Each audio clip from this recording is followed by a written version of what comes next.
Madame, Messieurs, bienvenue dans cette émission Débat ouvert. Le débat est réellement ouvert avec Godefroy Mwamba Mouchepakou que nous recevons sur ce plateau. Avec lui, nous allons parler de ses projets de budget. Exercice 2023 a déposé déjà au niveau de l'Assemblée nationale. Nous parlerons également de cette perte qu'a connue le monde de la reine Elisabeth. Nous parlerons également au cours de cette émission de la situation sécuritaire à l'est de la République démocratique du Congo, puis à l'ouest, plus précisément dans le Mai-Ndombe et dans le territoire de Kwamoto. Sans plus tarder, je m'en vais vers mon invité pour lui dire bonjour et bienvenue dans cette émission. Bonjour, bonjour aux téléspectateurs. Aujourd'hui, l'ANAFEC est sur terrain, mais quelle est aujourd'hui la mission qui s'assigne à l'ANAFEC dans la politique de notre pays? Dans un premier temps, nous avons pour mission d'accompagner le chef de l'État, parce que c'est cela que le président Antoine Gabriel Kyungo-Koumanza nous avait laissé comme mission. Nous accompagnons le premier mandat du chef de l'État, Antoine Félix Tshisekedi, et nous avons aussi pour mission de lui donner la majorité, le faire élire d'abord lui-même et lui donner la majorité pour le mandat qui va venir afin de lui permettre de mettre en œuvre le projet de société de l'UDPS, en fait, qui est presque le même que le projet de société de l'ANAFEC. Nous avons parlé au début de cette émission que nous allons parler du budget, de ce projet, du budget déjà déposé au niveau de l'Assemblée nationale. Parlez-nous un peu de ce budget, aujourd'hui évalué à 14 milliards de dollars américains. Godefroy Mwamba, comment arriver à mobiliser ces 14 milliards? D'abord, au lieu de parler de la mobilisation du budget à venir, nous constatons déjà que le travail qui est fait par le chef de l'État accompagné par le Premier ministre Sama Lukonde et le ministre des Finances est un travail qui a porté déjà suffisamment de fruits parce que aujourd'hui, là, nous sommes presque à 95% de mobilisation de recettes pour les prévisions de cette année. Donc, en projetant la fin de l'année, nous aurons déjà réalisé presque 150% des recettes prévisionnelles de cette année. Déjà, en cela, il y a un travail qui a été abattu avec toutes les structures de l'État, évidemment avec l'IGF, avec la moralisation des agents publics de l'État, avec les entreprises et tout ça, on est arrivé à ce résultat. Mais il faut dire que ce résultat ne peut être consolidé qu'en continuant sur le même chemin avec les outils de répression pour que la fraude et tout ce qui passe en contrebande ne puisse pas diminuer les recettes de l'État. Donc de ce côté-là, nous envisageons non seulement ce qui est en train de se faire, qui est visible, qui est éclatant, parce qu'il s'agit de l'IGF, il y a aussi la Cour des comptes qui est en train de se réveiller petit à petit, et nous pensons que la Cour des comptes va jouer aussi son rôle. Nous avons les inspections. Il y a l'inspection générale de la territoriale aussi, dont nous souhaitons que cette inspection, qui est au niveau du ministère de l'Intérieur, puisse faire son travail afin que les agents qui sont chargés d'administrer le territoire national, ça veut dire le gouverneur, ça veut dire les bourgmestres, ça veut dire les chefs de quartier, ça veut dire les chefs de groupement, et que tous ceux-là qui reçoivent des subsides pour la gestion de notre population entrent dans l'orthodoxie de la gestion, afin que le plus petit, qui est au bas de l'échelle, puisse sentir le social que le chef de l'État est en train de mettre en place. Et je ne veux pas m'arrêter à ces organismes qui sont extérieurs, mais il y a aussi tous les mécanismes d'audit intérieur qui permettent à ce que préalablement, avant que des fautes de gestion ne soient commises et que les audits internes arrivent à qualifier une dépense ou arrivent à empêcher à ce que les dépenses qui sont indues ne puissent être réalisées.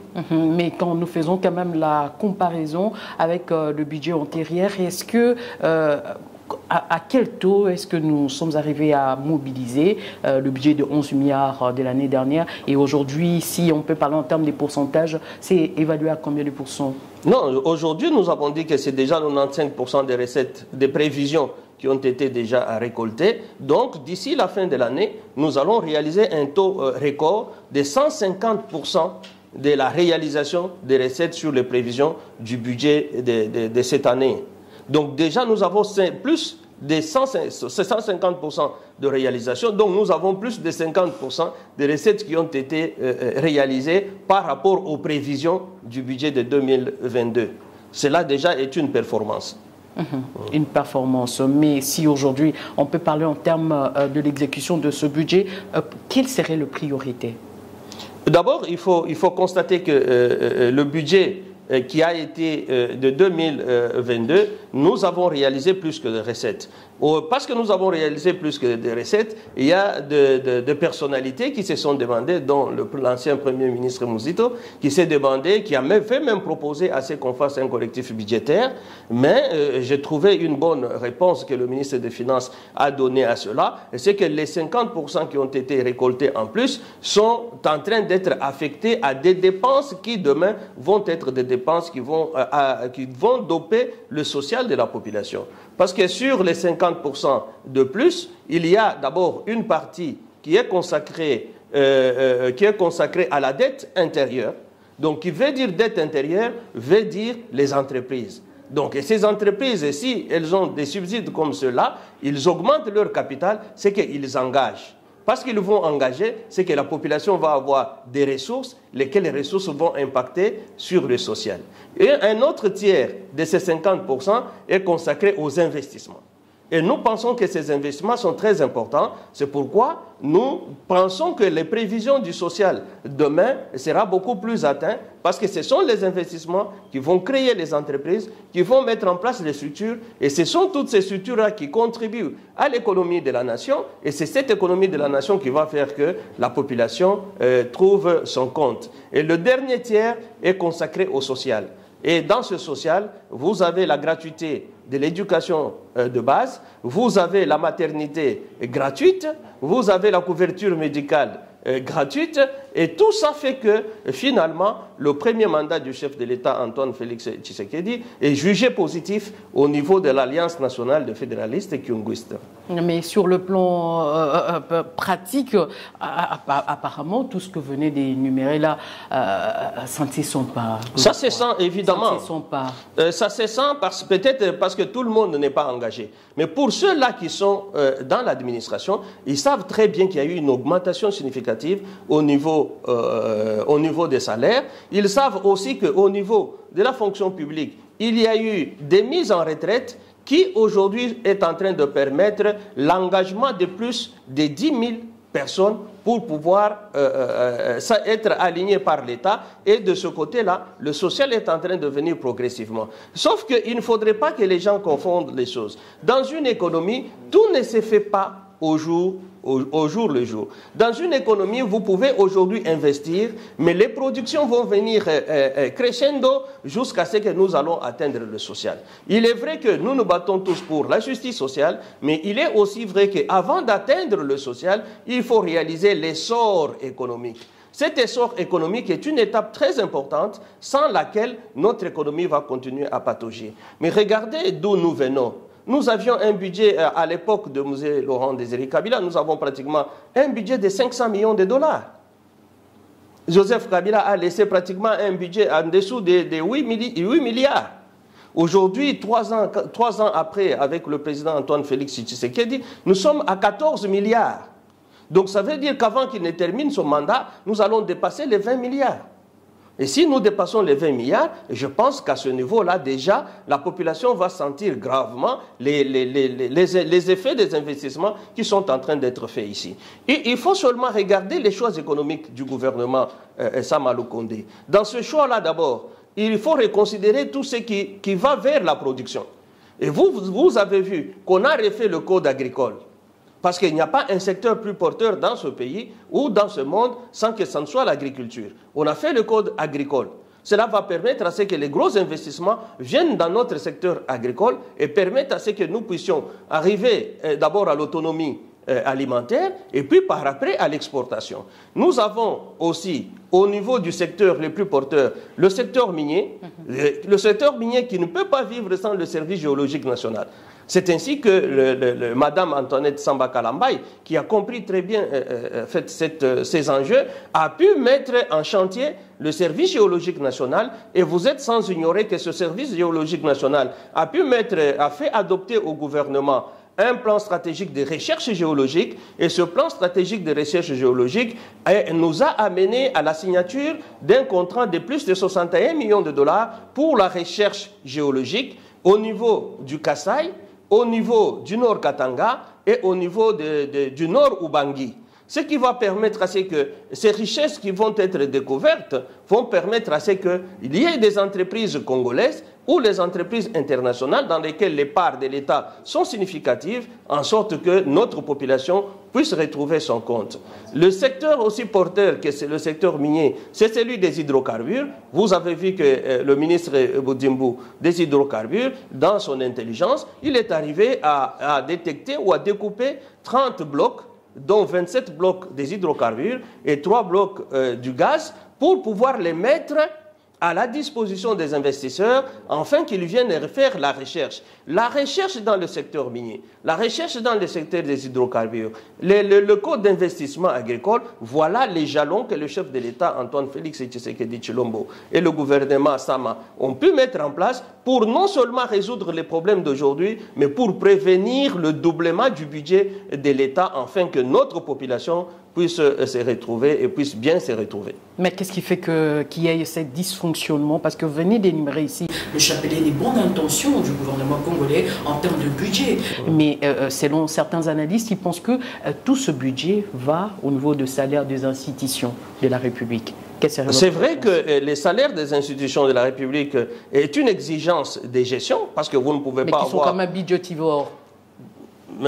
Laissez-moi continuer, ils ne sont pas budgétivores. Il faut reconsidérer l'organisation structurelle de notre pays. La faute n'est pas en fait, à ceux qui ont un salaire élevé, mais la faute chez nous, la faiblesse de la République est que l'impulsion de développement s'est fait seulement ou s'est fait seulement au niveau du gouvernement central. C'est là où il y a le plus gros problème. En fait, nous avons dans la République démocratique du Congo, selon la Constitution, une articulation administrative qu'il faut faire fonctionner pour que systématiquement, à chaque niveau d'organisation de notre société, il puisse y avoir des impulsions de développement. Parce que tout ce que je viens de dire, c'est une impulsion de développement, mais au niveau national. On ne sent pas l'impulsion du développement au niveau provincial, l'impulsion de développement au niveau de nos communes ou au niveau de nos entités territoriales décentralisées et au niveau des sous-entités qui sont des entités déconcentrées. Je voudrais dire ceci. Dans ce budget de 14 milliards qui a été présenté par le gouvernement Sama, il n'y a pas de budget de province. Parce que si on prend une province comme celle de Lualaba, qui nage autour de 300 millions de dollars de budget, et qu'on prenne d'autres budgets, d'autres provinces qui n'arrivent pas à plus de 100 millions de dollars, nous sommes à la moyenne autour de 150 millions de dollars. Mais si nous voulons prendre le plus bas, ça veut dire 100 millions de dollars. Ça veut dire qu'aujourd'hui, avec le budget actuel de 14 milliards, et si nous y ajoutons les budgets des provinces de moyenne de 100 millions de dollars, donc nous sommes autour de 17 milliards de dollars. Mais cependant, ce que le gouvernement provincial fait est encore minime, ce qui ne permet pas à ce que l'impact se fasse à ce niveau-là. Et il faut reconnaître aussi qu'il y a un niveau essentiel, c'est celui des quartiers, en fait celui d'abord des communes. Une commune est une entité administrative décentralisée. Une commune a aussi ses sources de revenus, comme la province, comme le gouvernement national ou comme les sources nationales. Il y a aussi au niveau de la commune des impôts, qui sont des impôts et taxes et redevances qui sont reconnus à la commune. Je prends un simple cas, je prends l'impôt minimum personnel. L'impôt minimum personnel est une source de financement qui reste exclusivement communale. Ça veut dire aujourd'hui, si les citoyens respectent, en fait, si notre pays respecte les prescrits de la Constitution, l'article 175 qui dit clairement que tout habitant de la République démocratique du Congo doit contribuer aux charges publiques, cela, et si on puisse actionner cet impôt minimum personnel, ne fût-ce qu'à la hauteur de 5 $, et je vous donne le cas de Kinshasa, qui est la ville que nous connaissons très bien, qui a 17 millions d'habitants. S'il y a seulement 10 millions d'habitants qui sont éligibles à cet impôt, nous aurons pratiquement 50 millions de dollars de recettes par an. Avec 50 millions de dollars de recettes par an, dans une commune, je prends par exemple une commune délimitée, ou la commune de Lemba, mais on va asphalter toutes les routes. On va pouvoir faire en sorte que les quartiers qui n'ont pas aujourd'hui des bureaux puissent avoir des bureaux. On va faire en sorte que les communes qui n'ont pas de services de travaux publics, parce que par exemple, la construction de routes des routes d'intérêt communal, ces routes-là ne peuvent être construites que par des communes. Mais regardez l'état dans lequel nos communes sont aujourd'hui. Ils ne sont pas capables de s'acquitter de cette tâche-là. Et seul le gouvernement provincial est en train de se battre pour faire les routes. Et cette faiblesse au niveau de la commune, parce qu'ils n'ont pas cette taxe importante qui est l'impôt minimum personnel, qui est exclusivement communal, cette défaillance-là fait que de plus en plus ou de moins en moins, la population de nos quartiers, de nos rues, de nos avenues, n'arrive pas à sentir le social, l'impulsion du social qui est donnée par le chef de l'État, parce que cette impulsion est amortie plutôt à partir du gouvernorat, et parce que le gouvernorat ne permet pas à ce que les entités territoriales décentralisées puissent collecter véritablement les taxes qui leur sont dues. Madame, vous savez très bien qu'au niveau de la commune, il n'y a plus de budget. Les communes fonctionnent sans budget. Et vous avez des communes de 800 000 habitants. Vous savez Kimbanséke qu'il y a 1 200 000 habitants. 1 200 000 pour donner la valeur réelle, la grandeur réelle. C'est comme la population du Gabon. C'est le pays entier. Kimbanséke, 1 200 000, c'est tout un pays. Mais comment un pays comme celui-là, comment une commune comme celle-là n'a pas de budget? Et cette situation de manque de budget date depuis très longtemps. Maintenant, que faire pour résoudre cette situation? D'abord, ce qu'il faut faire, c'est que le ministère de l'Intérieur puisse organiser administrativement notre espace politique. Ça veut dire toutes les articulations de la rue, de la commune, du quartier, de la cité, il y a même des localités. Tout ça, que ça soit géré correctement et efficacement. Au niveau du ministère de l'Intérieur, il y a même cette inspection territoriale dont je parle, a dans son attribution la formation. Même aujourd'hui, le chef de l'État a donné la direction selon sa vision avec le projet des 145 territoires. Mais les 145 territoires du chef de l'État ne s'arrêtent pas au niveau de l'administrateur du territoire. Ça doit aller au niveau du groupement, ça doit aller au niveau du secteur, ça doit aller au niveau des localités, ça doit aller au niveau des villages. Et du village au chef de l'État, c'est toute cette articulation, les animateurs de toute cette articulation de notre organisation territoriale sont les représentants du chef de l'État. Même dans un village, le chef du village a le pouvoir, a l'image, reflète l'image du chef de l'État. Mais est-ce que ce n'est pas de la poudre aux yeux? Ce n'est pas de la poudre aux yeux parce que vous savez que non loin qu'en 1958 ou en 1960, quand le président Kassavubu, Joseph Kassavubu, était bourgmestre de Dendal, mais voyez d'abord comment lui-même s'habillait. Il représentait l'image du chef de l'État. Mais si aujourd'hui tout ça s'est détérioré avec la dictature que nous avons connue, aujourd'hui le chef de l'État, Antoine Félix Tshisekedi Tshilombo, qui a pensé à 145 territoires, il a pensé aussi à l'image de tout administrateur qui le représente à tous les niveaux, même au niveau des localités, au niveau des villages, au niveau des communes, au niveau des quartiers, ainsi de suite. Godefroid Mwamba, nous avons annoncé au début de cette émission que nous allons parler également de la situation sécuritaire à l'Est. Aujourd'hui, avec cette sortie médiatique controversée du secrétaire général des Nations Unies, est-ce qu'on peut encore croire? D'abord, il ne faudrait pas penser que ce que le secrétaire général a dit reflète la réalité. Non. Je suis au regret de constater que depuis le départ de Boutros Ghali comme secrétaire général, depuis le départ de Kofi Annan comme secrétaire général, qui étaient des représentants de notre continent africain, les autres représentants d'autres continents n'ont pas la qualité de Kofi Annan. Parce que je ne peux jamais penser que Kofi Annan pouvait dire des choses comme celles que ce secrétaire général vient de nous faire sortir. En tout cas, à moins qu'il nous prouve déjà par là qu'il est en train de participer au plan de la balkanisation de la République démocratique du Congo. Non loin que le mois passé, j'avais fustigé et j'avais dit que nous n'avons pas pour adversaire ni le Rwanda, ni l'Ouganda, ni le Burundi. Notre adversaire, c'est ces forces-là qui contrôlent le Conseil de sécurité des Nations Unies. Et Guterres a montré clairement que c'est lui le porteur du projet de la balkanisation de la République démocratique du Congo, parce que lui ne peut pas nous démontrer que la MONUSCO qui est venue ici pour maintenir la paix, mais effectivement à Bunagana il y avait la paix. Parce qu'elle était là pour maintenir la paix, comment est-ce qu'elle n'a pas pu maintenir la paix? Il parle d'une paix qui est déjà, d'une paix à rétablir. Non, la Bunagana il y avait la paix et la MONUSCO était là. comment se fait-il que la MONUSCO, qui devrait maintenir la paix, vient nous dire maintenant, non, mon rôle n'est pas de rétablir. Non, mais à Bunagana, la MONUSCO était là et il y avait la paix. Est-ce qu'il y a lieu encore que la MONUSCO puisse rester ou bien adhérer aujourd'hui? Non, je pense que... à l'idée de la population comme tous les autres Congolais, je pense que la MONUSCO doit partir.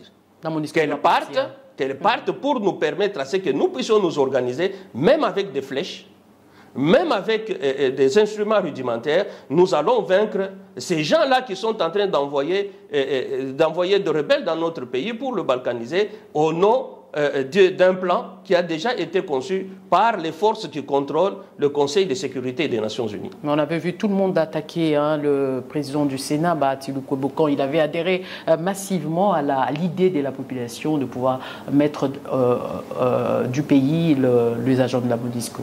Le professeur Bahati Lukwebo, qui est le président du Sénat, n'a pu que reprendre tout ce que moi-même personnellement j'ai entendu à l'Est. J'ai parcouru l'Est de notre pays, j'étais au sud Kivu, j'étais au nord Kivu, à Goma. Je suis allé de Goma à Beni par route. J'ai dépassé Botembo, Kanyabayonga, tous ces villages-là les ai parcourus. Notre population est fatiguée de certaines positions que certains politiciens prennent à Kinshasa et notre population, elle est prête à se défendre. Parce que la MONUSCO, la manière dont elle se comporte à l'est du pays, c'est comme si elle était totalement complice. Et d'ailleurs, notre population sent que chaque fois que la MONUSCO s'intéresse à un village, c'est ce village-là qui tombe. Et les gens pensent que dans les blindés de la MONUSCO, des fois, c'est eux qui aident les rebelles à pouvoir se déplacer afin d'attaquer certains villages. C'est pourquoi je suis de ceux-là qu'on nous laisse seuls. Nous n'allons pas mourir. La République démocratique du Congo vivra à jamais, mais nous allons nous battre, même avec à main nue, comme l'avait dit Mzee Laurent Désiré Kabila, parce que nous contrôlerons nos villages, nous contrôlerons nos territoires, nous contrôlerons nos groupements, et dans ces conditions-là, la République démocratique du Congo vivra à jamais contre le plan qui a été concocté au Conseil de sécurité des Nations Unies contre notre pays. Qu'est-ce qu'on peut s'attendre du passage du président de la République à la 77e session de l'Assemblée générale de l'ONU? Je pense que le chef de l'État est en train de jouer son rôle en tant que chef de l'État de la République démocratique du Congo pour montrer à toute l'humanité que la République démocratique du Congo est assiégée non pas par un petit pays voisin, mais plutôt par les forces qui contrôlent le monde. Ces forces qui contrôlent le monde sont au niveau du Conseil de sécurité des Nations Unies. Et nous pensons que ce que le chef de l'État est en train de faire, c'est un schéma qui est un schéma normal. Mais plutôt nous-mêmes, la population, nous avons le devoir de nous prendre en charge à partir de nos localités, à partir de nos rues. Il ne faudrait pas que, en mêlant les choses, en mélangeant ceux qui viennent, qui s'appellent MONUSCO, ou qui s'appellent d'autres forces dans notre sous-région, en venant ici chez nous, ils sont en train d'aider aussi à ce que s'installe cette balkanisation-là. Et je pense que nous, Congolais, qui nous sommes battus contre 5, 6, 7 pays au même moment et qui avons résisté jusqu'à aujourd'hui, nous sommes capables de résister par nous-mêmes. Capable de résister par nous-mêmes. Est-ce qu'aujourd'hui, Godefroid Mwamba, avec la situation sécuritaire qui se déroule au niveau du territoire de Kouamout, est-ce qu'aujourd'hui, la population peut continuer encore à résister? Et il faut que la population de Kouamout, il faut que la population de la province de Maïndombe, la population de Grand Bandundu puisse résister. Pour moi, je suis en train de... manière, parce que tout ce qui se déroule là-bas, on a vu le président de l'Assemblée nationale dire qu'il y a une main noire derrière les atrocités. Pourquoi est-ce que cette main noire vient maintenant au Bandundu? C'est parce qu'ils ont senti que même dans la prise de Bunagana, il a fallu que deux nations se coalisent pour pouvoir déverrouiller Bunagana afin que les M23 entrent dans Bunagana. Vous n'êtes pas sans ignorer que pour que le Rwanda et son M23 puissent pénétrer dans le territoire de Bunagana, il a fallu que l'armée ougandaise vienne par le fils du président Museveni pour pouvoir déverrouiller Bunagana afin qu'il puisse tenter d'entrer vers Bunagana. Et cette coalition des deux pays, pour pouvoir vaincre notre armée, leur a donné une idée selon laquelle il faut attaquer tout près de Kinshasa pour que Kinshasa soit distrait, afin qu'eux prennent Goma. C'est pourquoi je demande, je ne suis pas militaire, je demande aux stratèges militaires de la République démocratique du Congo de faire très attention. Le M23 est en train de se battre pour prendre Goma. Et quand il crée le foyer de diversion au niveau de Bandundu et de Maïndombe, c'est pour qu'on desserre les taux sur Bunagana, afin que ça leur permette de prendre Goma. Cette distraction qui s'est faite au Bandundu doit être gérée différemment des enjeux qui sont à Bunagana, parce que si on dégarnit le front de Bunagana pour pouvoir renforcer la sécurité dans le Bandundu, nous allons dégarnir Bunagana, nous allons dégarnir en fait, l'est du pays, et l'objectif de M23 pour pouvoir nous imposer des brassages qui vont encore affaiblir notre pays, c'est la prise de Goma. Ils veulent prendre Goma. Mais pour distraire l'armée congolaise, ils attaquent dans l'ouest avec des infiltrations. Comme vous le savez très bien, nous avions accueilli... Mais on a vu quand même la population du coin, les notables du coin fustiger la léthargie du gouvernement dans la manière d'agir dans cette situation. Je pense que le gouvernement gère une situation difficile. Et il faut comprendre notre gouvernement. Parce que si nous ne le comprenons pas, nous allons faire le jeu de l'ennemi. Notre gouvernement a fait un effort depuis longtemps pour que notre armée soit solide. Vous constaterez que quand M. Laurent Désiré Kabila est arrivé, nous n'avions plus d'armée.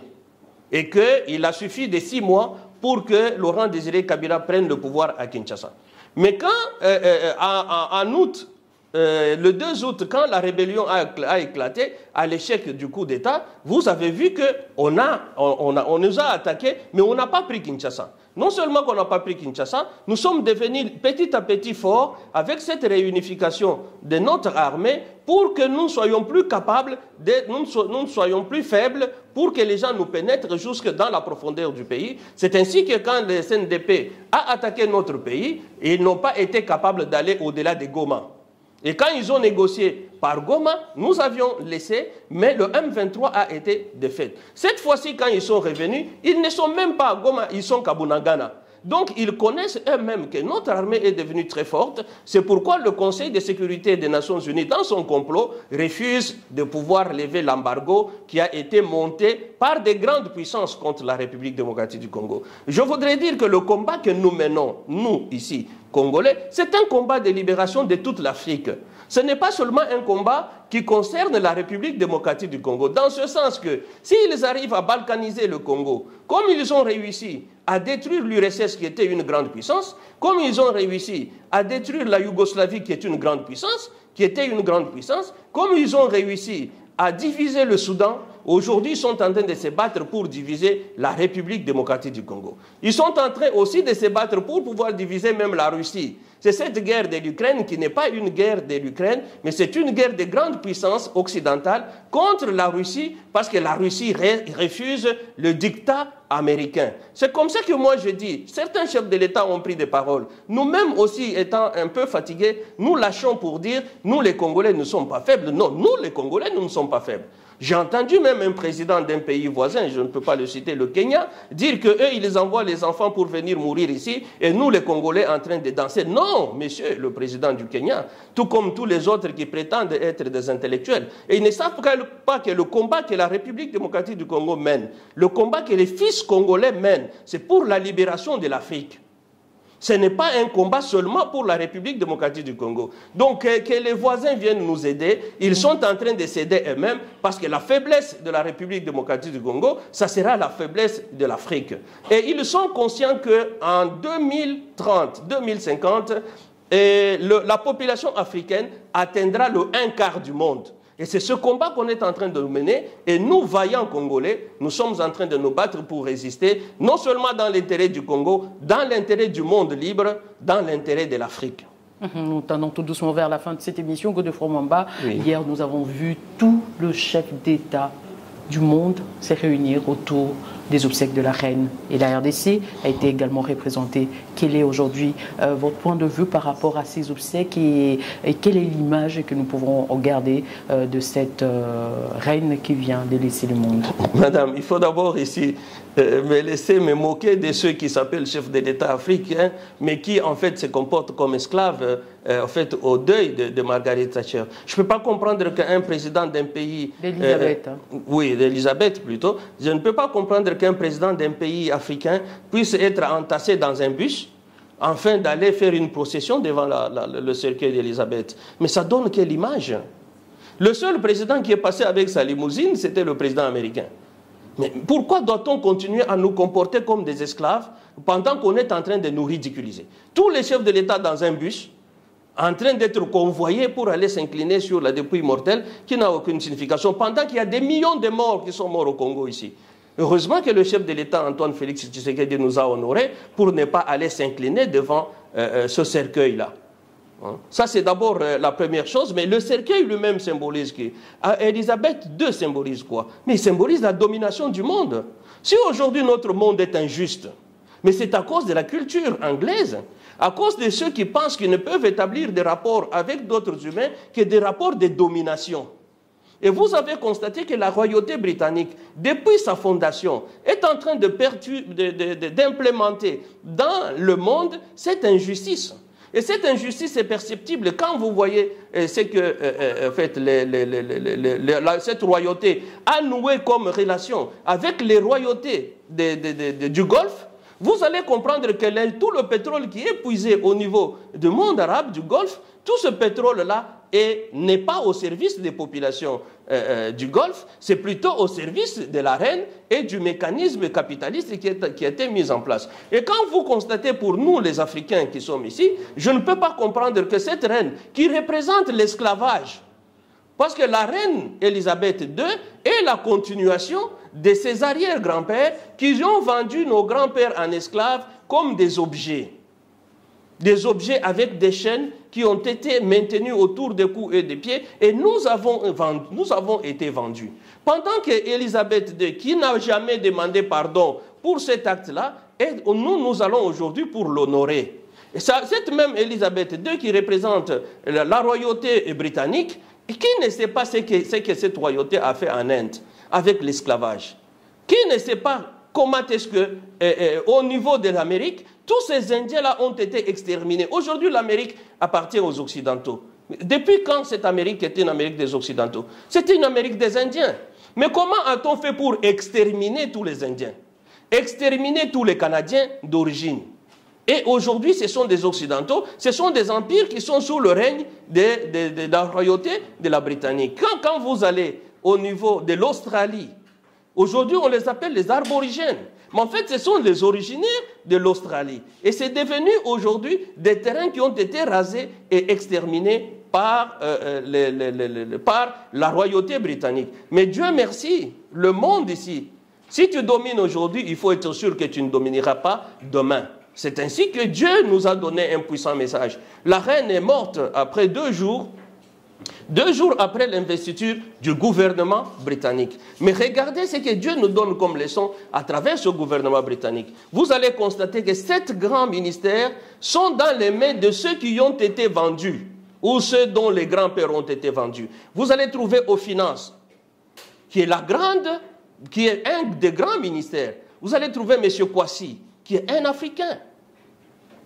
Qui est un Africain, un Ghanéen. Nous tendons vers la fin. Madame, je vais terminer. Vous voyez le ministère des Affaires étrangères. Monsieur James, c'est un Indien. Et nous, les Indiens qui avons été exterminés.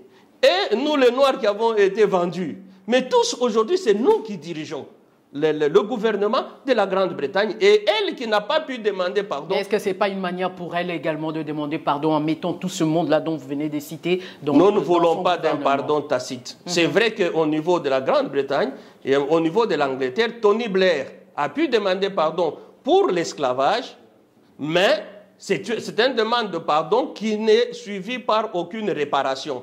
Ce n'est pas à eux de nous donner les conditions de notre acceptation de leur pardon. Non. Nous, de leur manière de s'exprimer. Elle aurait dû demander pardon. Mais malheureusement, cette royauté-là est en train de s'organiser pour pouvoir faire des petites actions de relations publiques afin de laver son image. C'est là où j'en profite pour donner un petit conseil à leur roi qui vient d'accéder. Et nous demandons à ce que ce roi puisse poser des actes véritables qui puissent laver l'image de la royauté britannique. Il ne sert pas d'aller en Afrique du Sud, de se photographier avec un rhinocéros ou avec un éléphant pour dire nous avons lavé l'image de la royauté britannique. Non. La royauté britannique, avec toute la richesse, est venue de l'esclavage. Et cet esclavage-là, la reine, tout comme la royauté britannique, ne s'est jamais excusée. En fait, c'est un symbole qui part, c'est un symbole de domination. Nous espérons qu'avec le départ de ceux qui ont dominé tout le monde,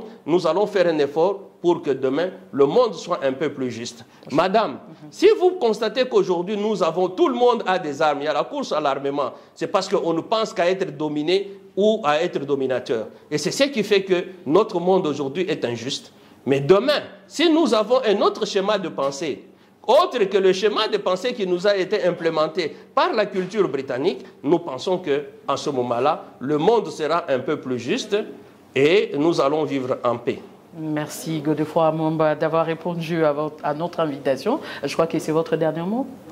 Mon dernier mot, c'est d'encourager la population congolaise, de croire au chef de l'État, Antoine Félix Tshisekedi Tshilombo, qui est en train de déployer ses efforts pour que ce pays puisse se relever, et aussi demander à la population d'être les véritables sujets de son histoire. Il ne faudrait pas que les Congolais puissent attendre du chef de l'État tout et ne jamais rien faire, parce que c'est des efforts collectifs que nous allons devoir développer notre pays et nous allons construire notre bonheur à tous et que nous allons pérenniser la République démocratique du Congo en dépit de toutes les forces du mal qui sont en train de coaliser contre nous. En dépit de toutes les forces du mal qui coalisent contre la République démocratique du Congo, c'est en ces termes que nous mettons un terme à cette émission. Madame, Messieurs, je rappelle ici que nous avons reçu sur ce plateau le premier vice-président de l'ANAFEC et puis président interfédéral de la ville-province de Kinshasa et aussi président de la fraternité Bana Mwamba qui a répondu